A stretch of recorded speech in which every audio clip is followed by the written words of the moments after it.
Welcome to lesson number 5 of this Amateur Radio General Class Licensing course. In this lesson, our first subject will be power supplies. Power supplies that convert 120 volts AC in your house to 12.8 volts DC are very common in ham radio. Power supplies generally consist of a transformer, a rectifier, filter network, voltage regulator, and protection circuitry. The protection circuitry is to prevent an overvoltage condition from reaching the power supply output and possibly damaging the radio or circuit under test. Inside a power supply, you will likely find either a half-wave or full-wave rectifier. Both types of rectifiers produce pulsating DC. The full-wave rectifier produces an output that is closer to pure DC. Another option is a full-wave bridge rectifier, which generates pulsating DC at a higher voltage. Here is a comparison of the output of all three types of rectifiers. The full-wave bridge rectifier is the most desirable, but it requires the most components, as you can see. Silicon rectifier diodes are used in power supplies because they conduct in only one direction. Good quality power supplies typically contain large coils and capacitors for filtering out 60-cycle hum. Here is an example of the filtering done by a large inductor and capacitor. Electrolytic capacitors are made up of sheets of conductive material separated from each other by an insulating material. They can have large capacitance values. Here is a summary of the characteristics of all three types of rectifiers.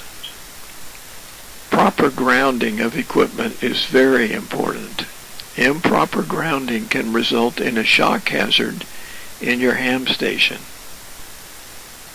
Filter capacitors on the output of a power supply can hold charge for a very long time, presenting a shock hazard. Bleed resistors across those filter capacitors bleed off the charge when the power supply is turned off. Notice that the bleed resistor is hooked directly across the filter capacitor. A newer style of power supply is the switching mode power supply.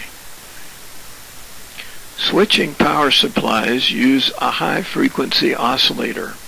They are smaller and lighter than traditional linear power supplies, but the circuitry is more complex and they can generate RF interference. Now, let's talk about batteries. There are a number of types of rechargeable batteries based on the chemistry of the battery. Attempting to recharge a non-rechargeable battery is a real no-no. It can result in the battery swelling, bursting open, and making a really big mess. And now let's talk about connectors. In ham radio, the most popular connectors for RF are the PL259, UHF, and BNC connectors.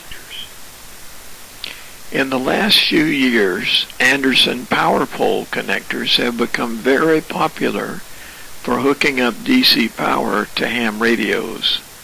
They have become a standard, making it easy to hook up power to radios and other equipment. Here is an example of a distribution box for distributing DC power within a ham radio station.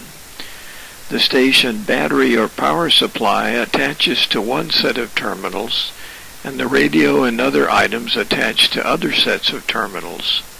Notice that all the circuits are fused using automotive fuses. Our next subject is test equipment. You can certainly spend a lot of money buying test equipment, all of which is certainly helpful when you have a problem. Notice that at the top of the list is the voltometer. Here is an example of a voltometer. It can be used to measure AC and DC voltage, resistance, and sometimes other functions such as AC and DC current. Standing wave ratio meters and watt meters are handy for measuring the performance of antenna and transmission line systems and for measuring the power output of a radio. An oscilloscope lets you see the actual output signal from a radio or circuit. Here is an illustration of what you might see on an oscilloscope looking at the input and output of an amplifier. Let's look at some review questions. Which of the following is a disadvantage of using wind as the primary source of power for an emergency station? C. A large energy storage system is needed to supply power when the wind is not blowing. Which of the following is the most likely to cause interfering signals to be heard in the receiver of an HF mobile installation in a recent model vehicle? D. The vehicle control computer.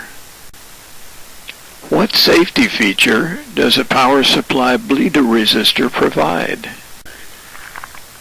Answer B. It discharges the filter capacitors. What is the peak inverse voltage across the rectifiers in a full wave bridge power supply? Answer D. Equal to the normal peak output voltage of the power supply. What is the output waveform of an unfiltered full wave rectifier connected to a resistive load? A. A series of DC pulses at twice the frequency of the AC input. Which of the following describes a type N connector? A. A moisture-resistant RF connector useful to 10 GHz. Which of these connector types is commonly used for RF service at frequencies up to 150 MHz? C. The PL259. When is it acceptable to recharge a carbon-zinc primary cell? Answer D. Never. What is an instance in which the use of an instrument with an analog readout may be preferred over an instrument with a numerical digital readout? D. When adjusting tuned circuits. What problem can occur when making measurements on an antenna system with an antenna analyzer? B. Strong signals from nearby transmitters can affect the accuracy of the measurements. Which of the following can be determined with a field strength meter? Answer B. The radiation pattern of an antenna. Which of the following can be determined with a directional watt meter? A. Standing wave ratio. Our next subject is semiconductors, integrated circuits, and digital fundamentals.